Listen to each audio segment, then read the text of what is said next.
Hello everyone, Karen Warden with Film Courage, the radio show. We've just had a power-packed hour with Mr. Matthew Prater here in studio. How are you? And we touched on some interesting things in his interview, and one of which was on the topic of being bullied as a kid, and I know I had the same thing happen, so it kind of affects you later on in life. And we decided to kind of take it in another direction, and that's in the term of social bullying as an adult, because it happens, it's on a different level, and I think it's important to talk about, especially in this industry. It is a cutthroat industry, and bullying can occur in sometimes slight ways, but ways that still cut. And Matthew, I'm curious your take on that, social bullying in this industry. Well, this industry is so highly competitive that you just have to. It's really important to sort of know who you are. And I think, like, for me personally, moving out here at 21 years old, I didn't know who I was. I was this green bean living, just getting to LA, and I don't have the car and the money and all these material things that we're all prone to in our adult life, to desire to have to give us definition or whatever. So I went through it, from 21 on, even to this day, to walk into an audition and you're up against so many different people. There's so much competition, and I think people refer to it out here as it's so competitive, and they don't want to say, like, you better watch out, because people will step on you and do whatever they can to get that edge above you, to get the role or whatever. Social bullying out here is extremely prevalent in this business, and I think learning to be comfortable with who you are and what you have to offer is very important. And I think if it takes any amount of time to figure that out about yourself, who am I? Am I the type of person who enjoys being around people? Am I the type of person who can get along with anybody? Am I the type of person who can give back in any way, shape, or form?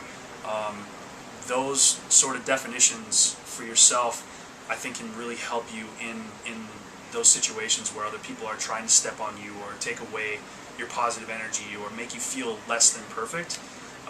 It sounds cheesy to say, like an after-school special, but everybody is perfect in their own way. Whatever you bring to the table, I feel like as long as you're being honest, you're being true to who you are, I'm going to find something about you that I can appreciate, that I can really like about you.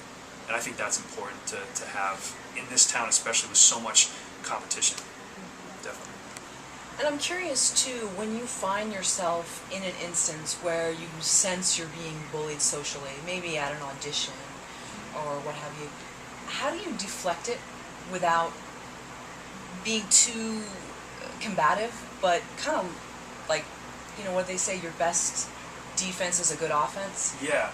Hope that got that right. Oh man, that's a great question. For me personally, I used to take things very personally, really, really personally, and sort of getting into this business through doing a little bit of modeling and high fashion stuff. You're so focused on how you look. It's very material, so it's very sort of external. I used to take, if an agent, when I first moved out here and I met with 50 agents, and every agent had some other way of putting me down, which we've all been through. You're too tall, or your nose is too big, or whatever it might be. I just have learned to laugh at all that stuff now. So if I get into a situation, last week I'm at an audition, and there, how you go to sign in on the audition sheet, and you see all these actors from all these big agencies. You're like, oh my gosh, there's from CAA and Paradigm and all these big. And nobody knows my agent. I don't care. At least I have an agent, right? But what I do is I bring funny and humor into it in any way that I can. If I experience someone bullying somebody else, or if someone tries to bring that energy to me, a little bit of sarcasm goes a long way, For instance, I can give a really pointed example. At this particular audition, I signed in, put my agent down, and then the guy who signed in after me, we looked very much the same, so, obviously we're up against each other. He put down his agent, and then he goes, oh, so you're rep by this agency. And he kind of said it out loud so everyone could hear it, and everyone, and I was just like, I knew exactly what was happening. I said, yeah. He goes, well, so how are they doing for you? And I said, actually, fantastic. I just did this movie, and I got this other thing coming, blah. I said, who are you with? And he was kind of taken aback that I was just so forward about it. He said, oh, well, I'm with, so-and-so over at this big agency. I said, yeah, how's that working for you? And I just put him on the spot. in front of, you know, and that's, but I just feel like you said, deflecting, I don't take it on anymore. I just kind of, it's like a tennis game, you know, if you're going to hit a hard ball at me, I'm just going to put my racket out there. I don't need to hit it hard at you. I'm just going to put my racket out there and let the ball come back to you. I don't know, something like that. You know, just use humor, and I think the best, like you said, the best defense is good offense. I think the best defense is to be able to make fun of yourself a little bit. Especially in this town when everyone takes themselves so seriously. Don't take yourself so seriously, you know? Yeah, it's fun. And then lastly, I think you mentioned too about giving back, and that's something that's been more of a calling for you, and sort of a spiritual thing, that you're interested in giving back in charity work. Is that right? Yeah, absolutely. It's something I've always been interested in. It comes from my grandmother, my grandma Bev, and my mother back in Michigan. It's my mom and her mother. They volunteer and do things all the time out of the goodness of their heart. And after I hit the age of 30, which was a year and a half ago, I just find myself around children. I love children. Like, my daddy clock started to tick a little bit louder, you know? So I've started to dedicate a lot of my free time to raising money for special needs children and things like that. I co-produced an event back the end of June. It was a wonderful event for these two charitable organizations that deal with special needs children.